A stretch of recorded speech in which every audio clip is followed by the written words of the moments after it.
Ora, muito boa tarde, ou boa noite quase, não é? Daqui a pouco já temos boa noite em Portugal. São todos muito bem-vindos e, como de costume, nós vamos passar aqui uns momentos estudando a palavra de Deus. No caso, estamos a estudar o livro O Grande Conflito e já estamos no capítulo 35. Temos feito uma grande maratona, não é verdade?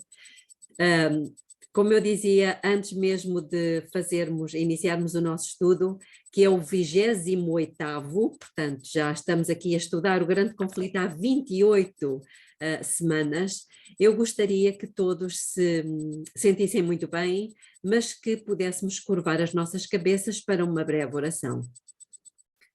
Querido Deus, eterno Pai que está nos céus, é com muita alegria, Senhor, que estamos aqui. Viemos aqui para ouvir a sua voz. Cremos, ó Pai, que estamos em tempos muito, muito especiais.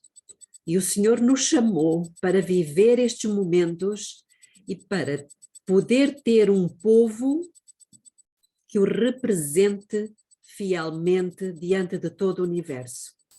Por isso estamos aqui e queremos suplicar que seja o Senhor o nosso mestre, que o seu Espírito se manifeste profundamente e que esteja dirigindo tudo aqui, tudo o que se passar aqui, esta tarde, neste estudo, em nome de Jesus. Amém. Muito bem, então, como já é habitual, para aqueles que estão aqui pela primeira vez, eu tenho estado a seguir esta edição muito velhinha, já está todo estragado o meu livro, mas é mais fácil para mim seguir no livro em papel do que fazer esse acompanhamento pelo aplicativo. De maneira que vamos seguir o estudo, iniciando o capítulo 35, que tem por título Ameaça à Consciência. Começa com o primeiro parágrafo.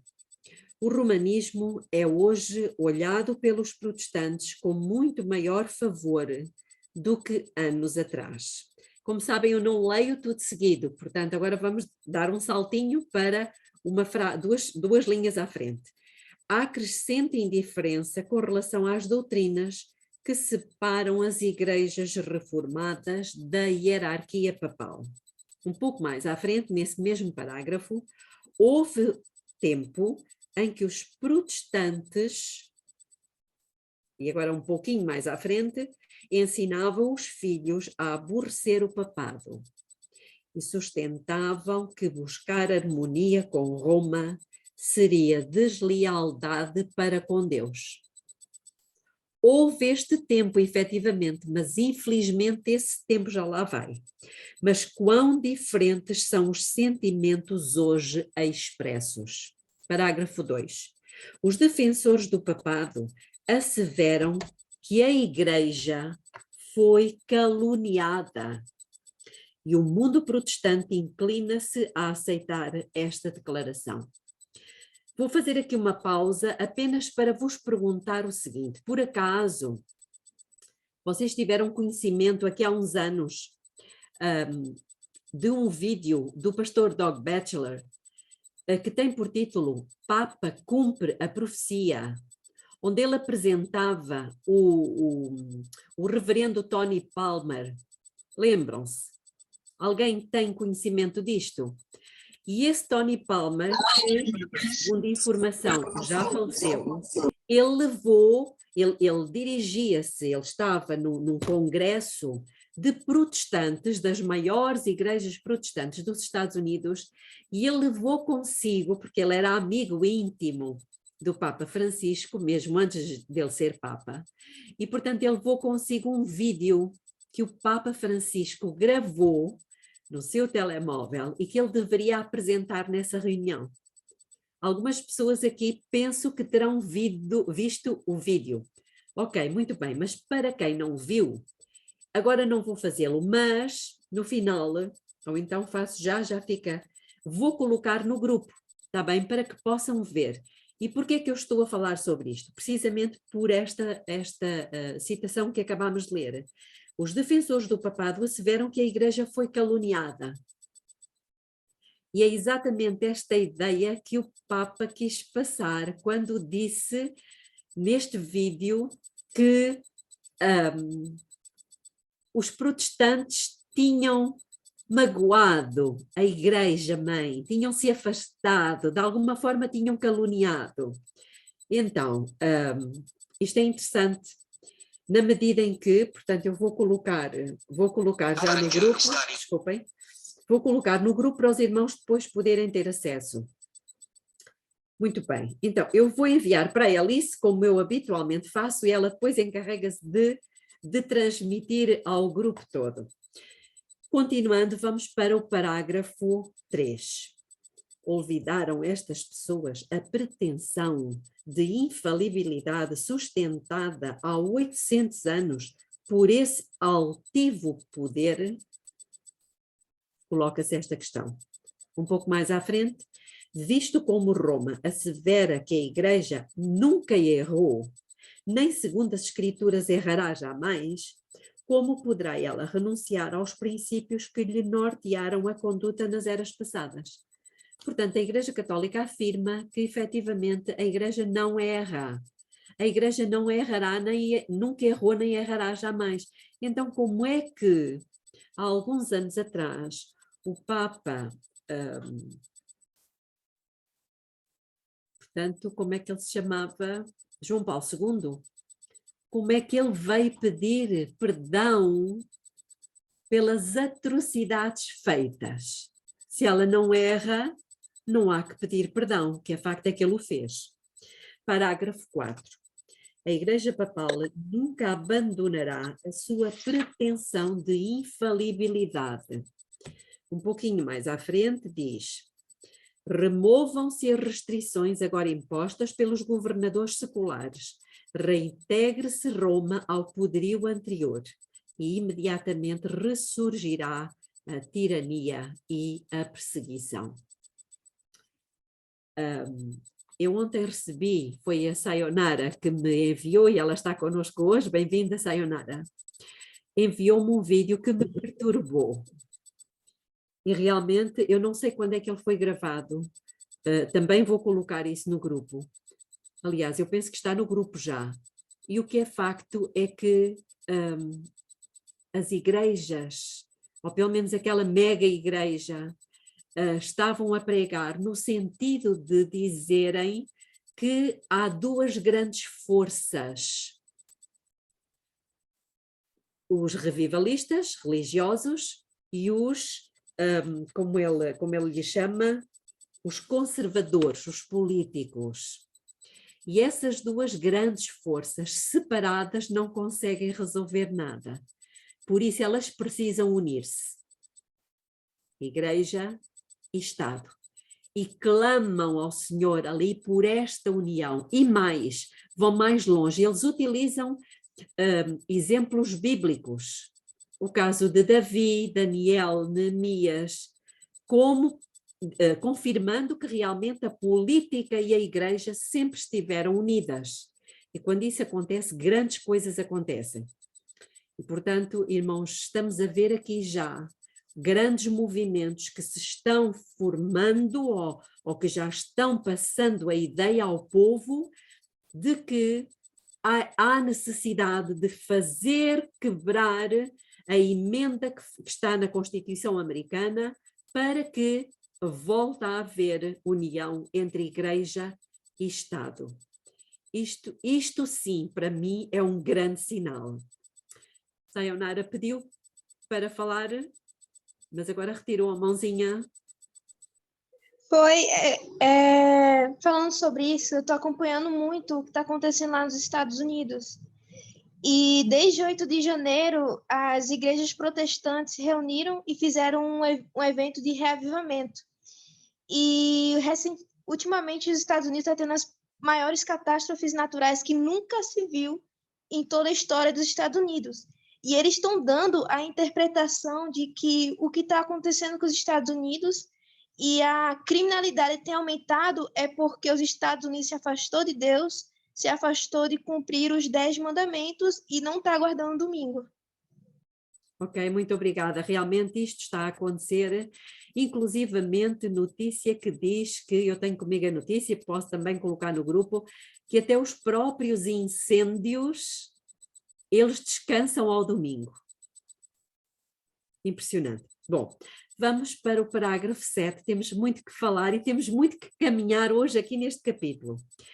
Parágrafo 7 diz: a Constituição dos Estados Unidos garante liberdade de consciência.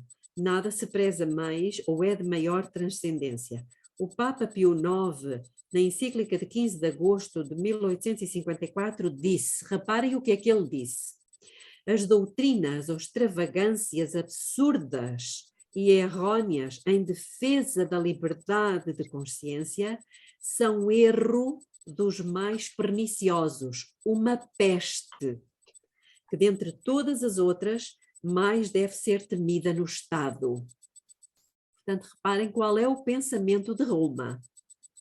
O mesmo Papa, na encíclica de 8 de dezembro de 1864, anatematizou, ou seja, tornou anátema, os que defendem a liberdade de consciência e de culto, e também todos os que afirmam que a Igreja não pode empregar a força.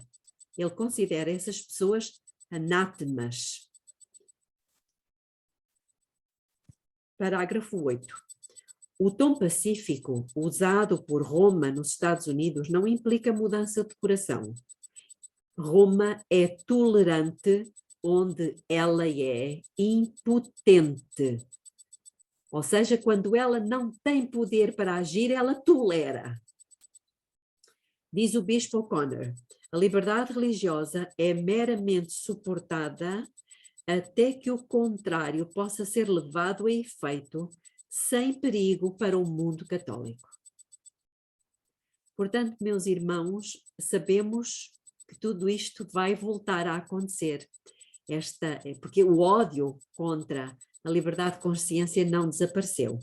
Parágrafo 9. Todo o cardeal, arcebispo e bispo da Igreja Católica presta para com o Papa um juramento de fidelidade em que ocorrem as seguintes palavras: combaterei os hereges, cismáticos e rebeldes ao dito Senhor nosso, o Papa, ou seus sucessores, e persegui-los-ei com todo o meu poder.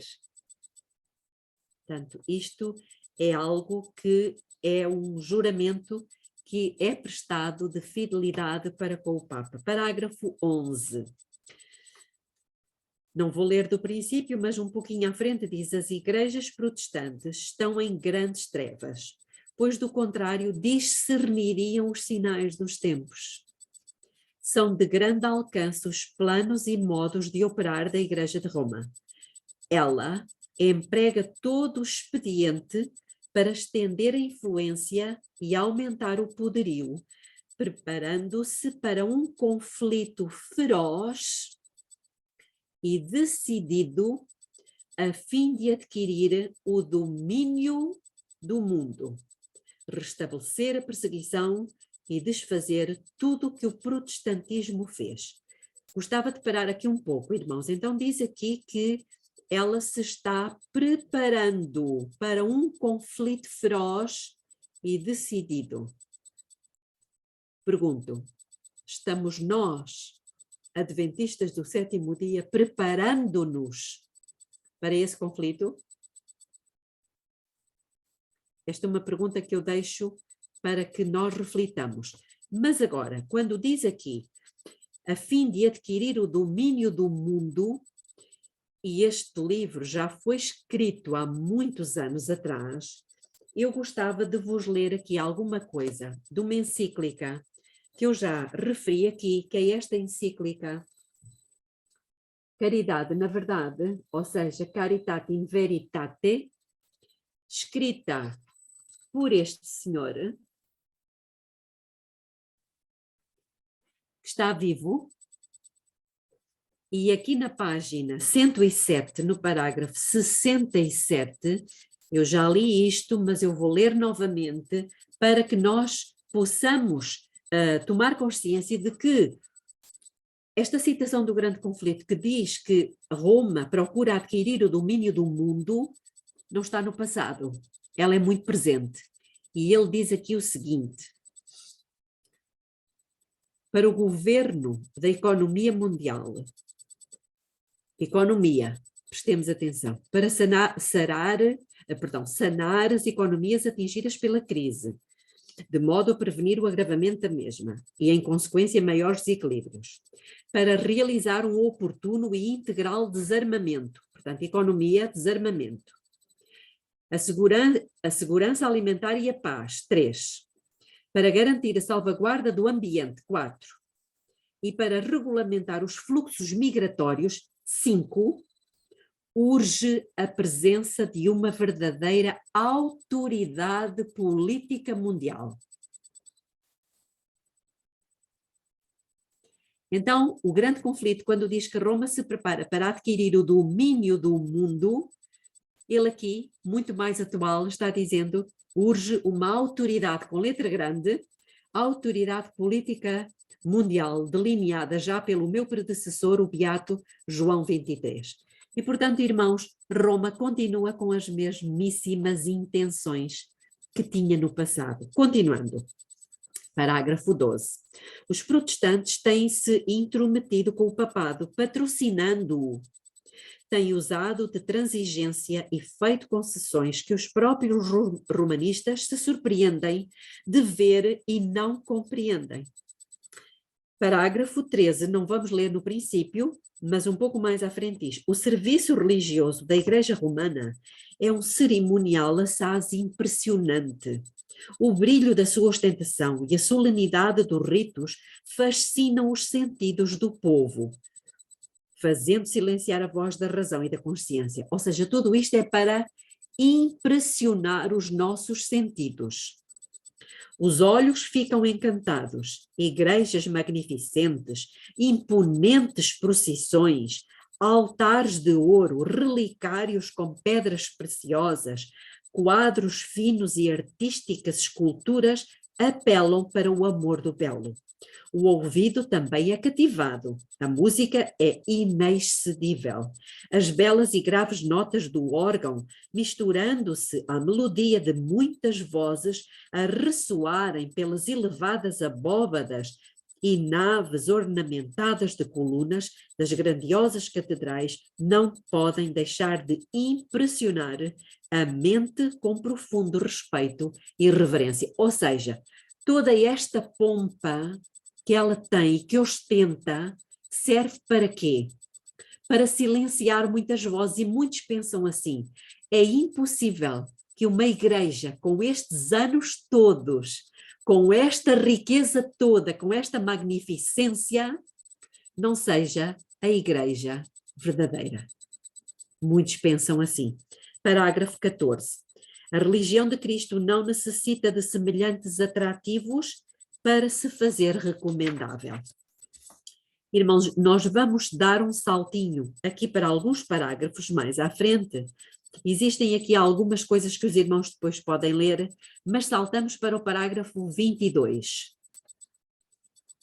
E diz o seguinte: a Igreja Católica Romana, unindo as formas do paganismo com as do cristianismo, e à semelhança do primeiro, apresentando falsamente o caráter de Deus, tem recorrido a práticas não menos cruéis e revoltantes. Nos dias da supremacia de Roma, houve instrumentos de tortura para forçar o assentimento às suas doutrinas.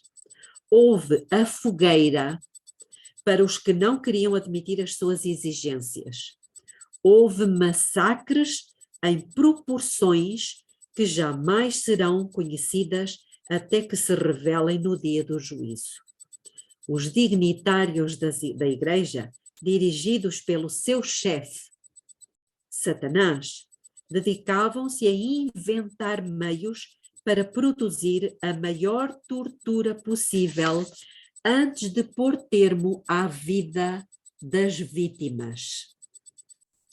Em muitos casos, o processo infernal era repetido ao limite extremo da resistência humana, até que a natureza capitulava na luta e o sofredor saudava a morte como um doce alívio.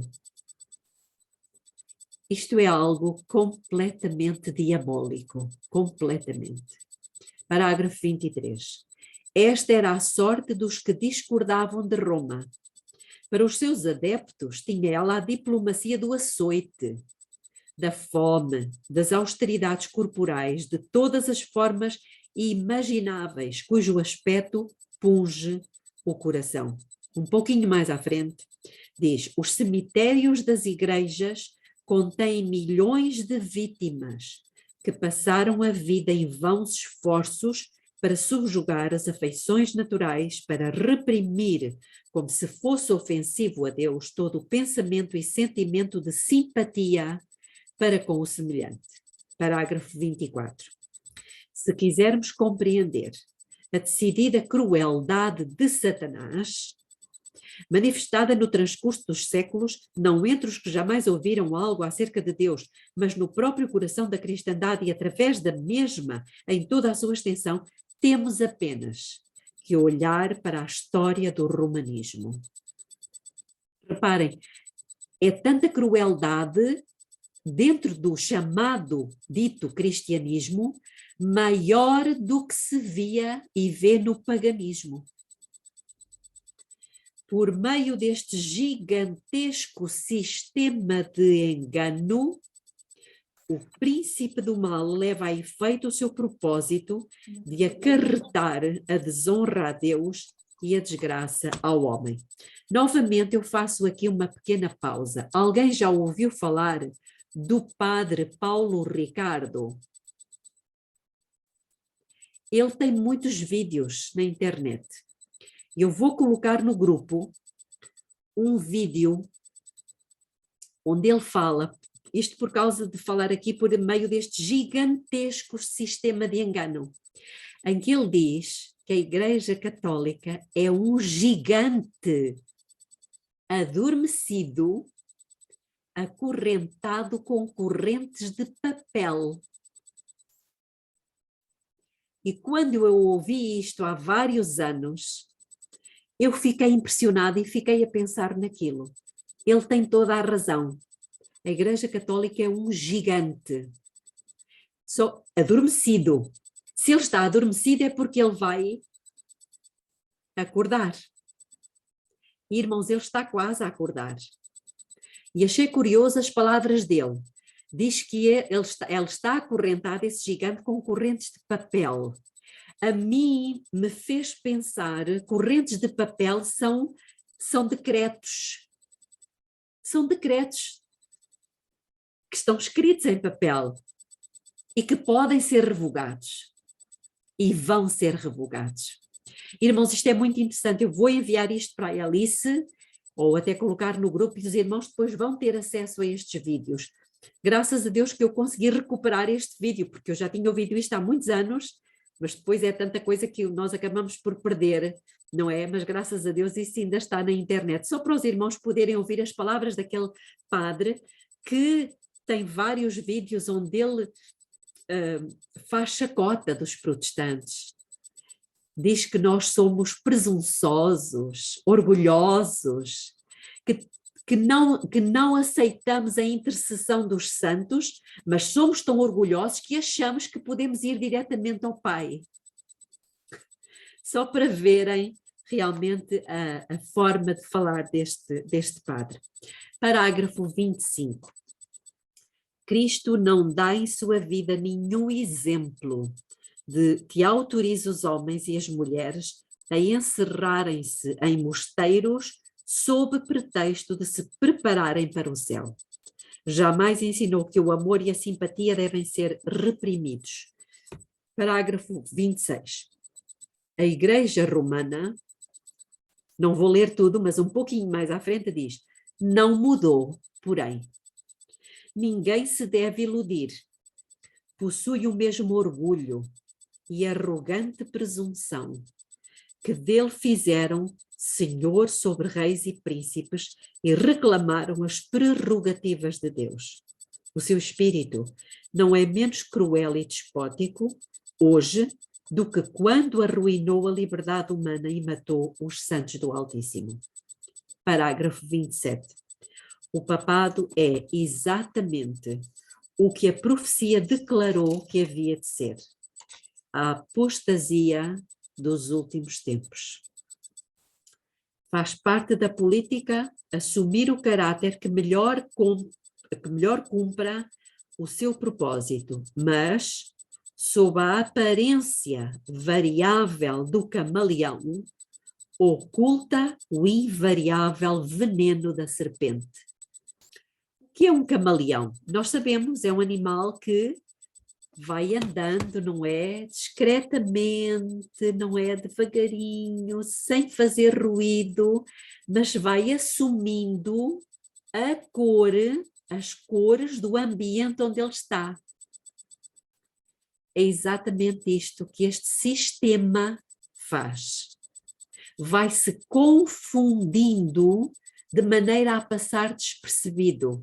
Contudo, diz aqui, oculta o invariável veneno da serpente. Parágrafo 28, na última linha. O protestantismo moderno muito se distancia daquele protestantismo dos dias da Reforma. E agora vamos dar mais um salto para o parágrafo 33. Eu gostava que os irmãos prestassem atenção, porque há aqui uma palavrinha que se repete várias vezes. No movimento agora em ação nos Estados Unidos, a fim de conseguir para as instituições e usos da Igreja o apoio do Estado, os protestantes estão a seguir as pegadas dos romanistas.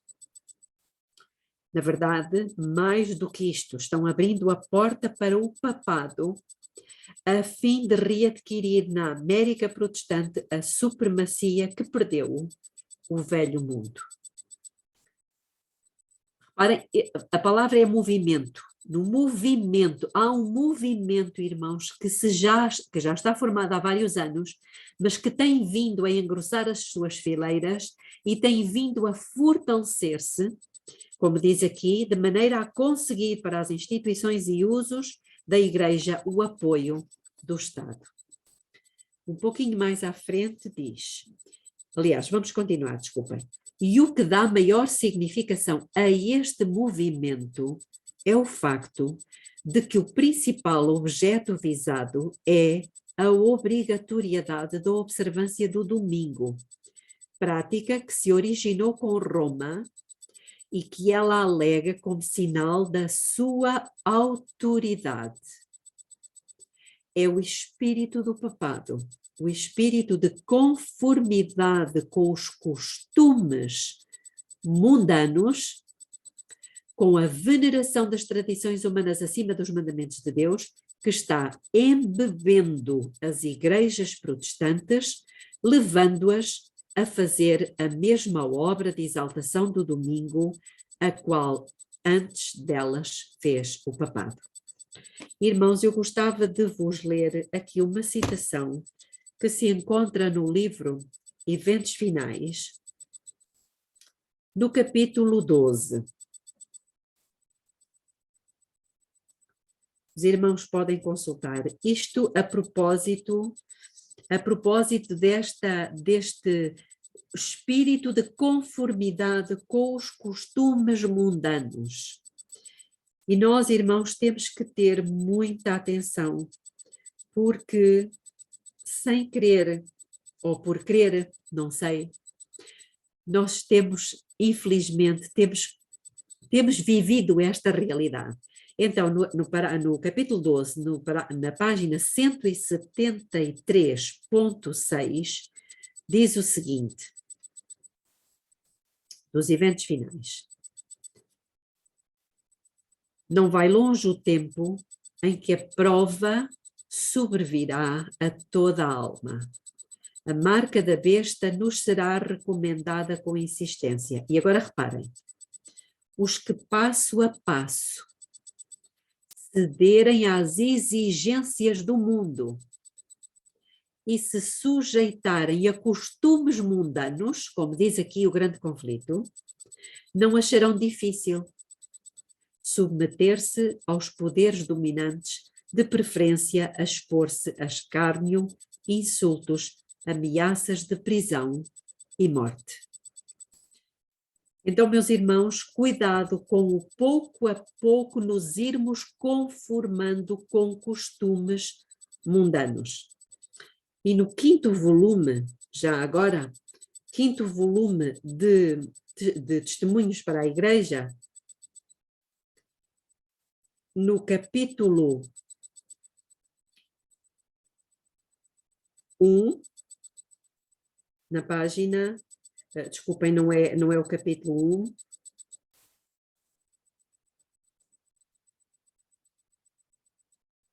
é o capítulo 5, na página 81.1, diz o seguinte: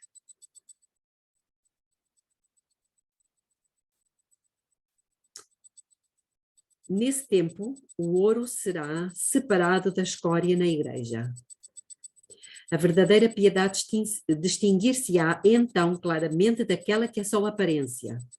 Muitas estrelas cujo brilho temos admirado, então se apagarão, transformando-se em trevas. A palha, como nuvem, será levada pelo vento, mesmo de lugares onde só vemos ricos campos de trigo. Todos os que se apoderam dos ornamentos do santuário, mas não se acham vestidos com a justiça de Cristo, aparecerão na vergonha da sua nudez.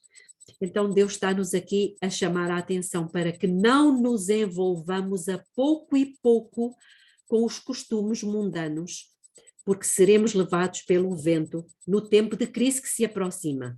E, irmãos, isto é algo muito significativo. Porquê?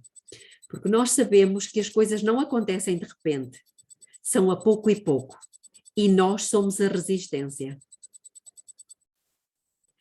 E, como sabem, a resistência muitas vezes não é bem-vinda. Parágrafo 35.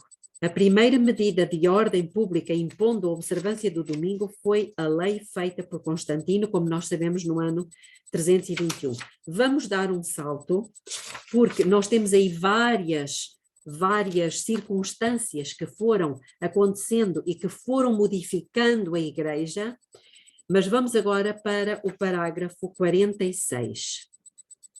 As igrejas da África observavam o sábado como este fora guardado pela Igreja Papal antes da sua completa apostasia. É interessante. Eu não sei se os irmãos sabem, mas um dos países mais pobres da África é o Sudão. Já ouviram falar do Sudão? Sabem que o Sudão já foi um país observador do sábado bíblico. E hoje é um dos países que mais fome tem e mais dificuldades encontra. Será que é por acaso?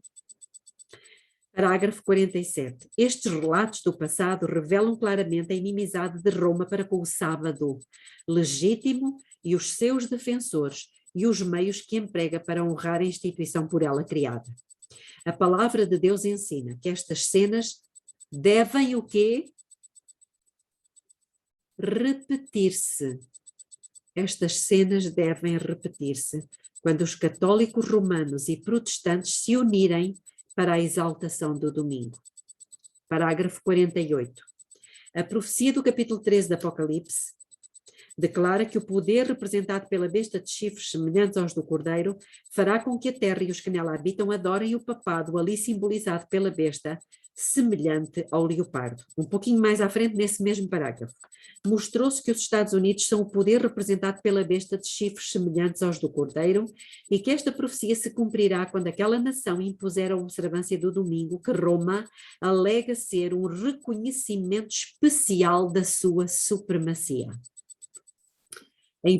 Um pouquinho mais à frente, a influência de Roma nos países que uma vez lhe reconheceram o domínio está ainda longe de ser destruída. A profecia prevê uma restauração do seu poder. A inflição da chaga mortal indica a queda do papado em 1798. Depois disto, diz o profeta, a sua chaga mortal foi curada. E toda a terra se maravilhou após a besta. Paulo declara expressamente que o homem do pecado perdurará até o segundo advento. Quando é que ele vai ser destruído? Este poder que já reina, que já domina há quase 2000 anos. Quando é que ele vai ser destruído? Quem é que o vai destruir? Jesus. A vinda de Jesus, exatamente, só Jesus, e nós encontramos isto em 2 Tessalonicenses, capítulo 2, versículo 3 a 8.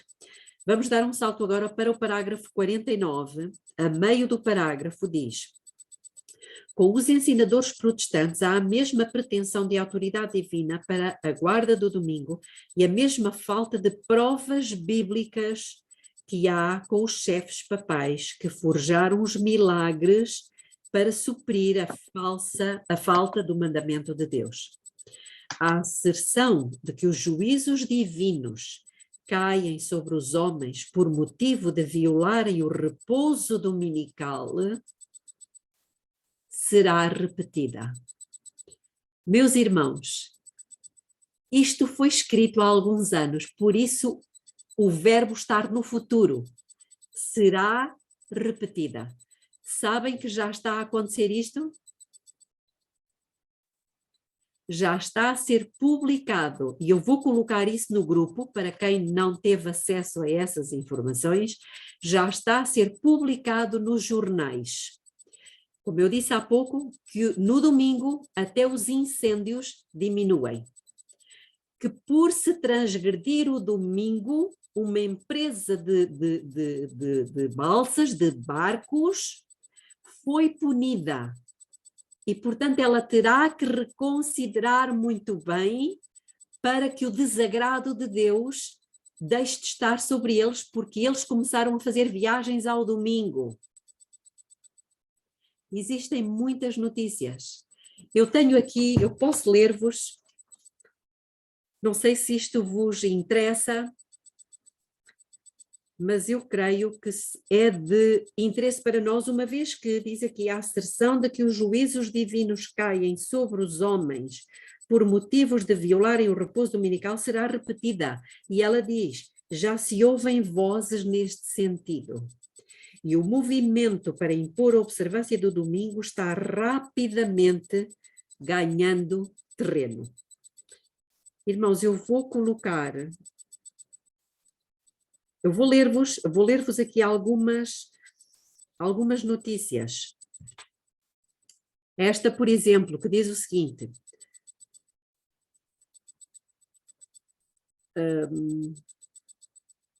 até os incêndios descansam no domingo, já vos tinha falado nisto. Isto foi um estudo científico feito pela Universidade de Melbourne. Portanto, reparem que até a credibilidade das notícias parece ser evidente. Outra notícia. Líder da igreja afirma que avarias na balsa Colmac são repreensão de Deus por navegar aos domingos. E então eles dizem: podemos ver claramente o desagrado e a repreensão de Deus sobre o assunto e pedimos ao Colmac que cesse a quebra do dia do Senhor, que eles dizem ser o domingo, pelo bem dos seus negócios e da comunidade como um todo, porque Deus não é ridicularizado por nada. Portanto, já estamos a ver aqui muitas notícias que nos mostram que está a ser publicada a ideia de que os incêndios, as inundações, as desgraças que estão vindo sobre a terra se devem à transgressão do domingo. Nós estamos a ver isso publicado nos jornais. Parágrafo 50. A sagacidade e a astúcia da Igreja de Roma são surpreendentes. Ela sabe ler o futuro. Aguarda o seu tempo, vendo que as igrejas protestantes lhe estão prestando homenagem com o aceitar do falso sábado e que se preparam para impô-lo pelos mesmos meios que ela própria empregou em tempos passados. Um pouco mais à frente, quão prontamente virá esse poder em auxílio dos protestantes, nesta obra não é difícil imaginar. Parágrafo 51. A Igreja Católica Romana com todas as suas ramificações pelo mundo inteiro, forma vasta organização dirigida da Sé Papal e destinada a servir os interesses desta. Os seus milhões de adeptos em todos os países do globo são instruídos a manterem-se sob a obrigação de obedecer ao Papa.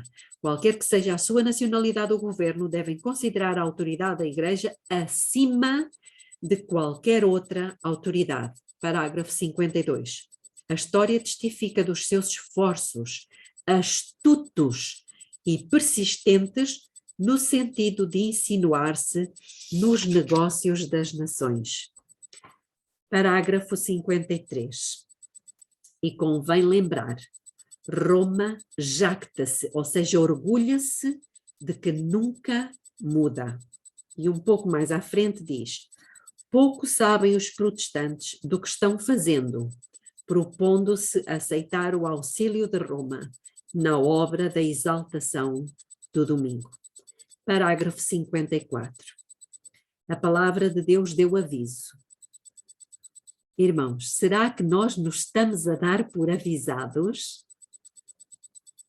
Lembram-se do que é que diz Ezequiel? Quando vemos vir a guerra, a espada, se o atalaia tocar a trombeta, e nós na segunda-feira vamos estudar a festa das trombetas, estão todos convidados para segunda-feira às 10 horas da manhã em Portugal. Se, quando o atalaia dá o aviso, aquele que se der por avisado, livrará a sua alma. E o atalaia também. Agora a pergunta é, será que nós estamos a receber esse aviso, irmãos? Ou continuamos desconsiderando a coisa, pensando que Deus, isso não vai acontecer, somos povo de Deus, templo do Senhor, templo do Senhor, templo do Senhor. Vamos terminar. A palavra de Deus deu aviso do perigo iminente. Se este for desatendido, o mundo protestante saberá quais são realmente os propósitos de Roma apenas quando for demasiado tarde para quê?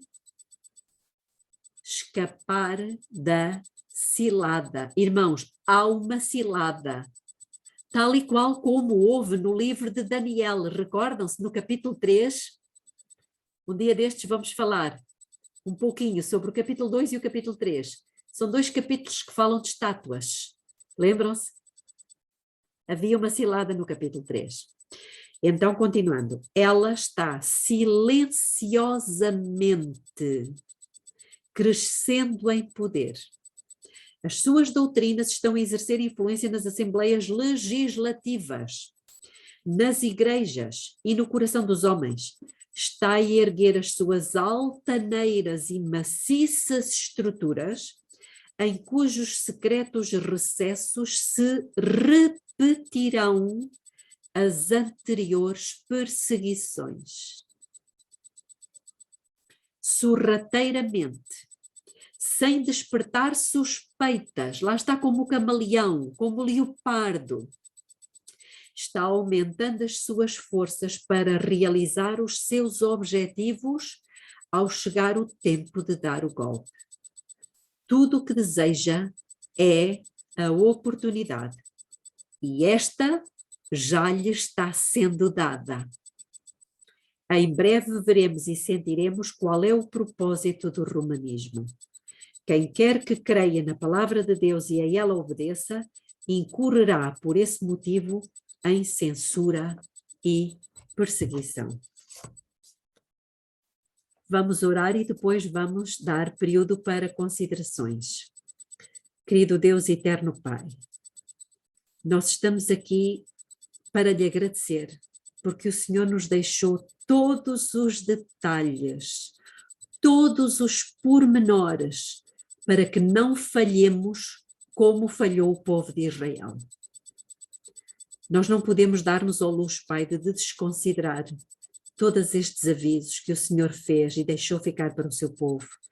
E por isso temos o nosso coração cheio de gratidão por tudo isto. Mas queremos suplicar-lhe, Pai, suplicar-lhe que o Senhor derrame sobre nós o poder do seu Espírito. Nós tememos que o nosso eu venha a falhar, como falharam tantos outros. Queremos depender do Senhor. Queremos ser humildes e nos deixarmos conduzir pelo Senhor, entrando no lugar santo do santuário celestial, onde só podemos ouvir a sua voz, porque hoje há tantas vozes pelo mundo, tantas vozes. Nós queremos ouvir a sua voz, Pai. O que nos vai realmente transformar é o seu poder, os momentos passados a sós com o Senhor, contemplando o caráter de Jesus. Que o Senhor nos conceda a graça de podermos ter essa transformação dentro de pouco tempo. É o que lhe suplicamos humildemente em nome de Jesus. Amém.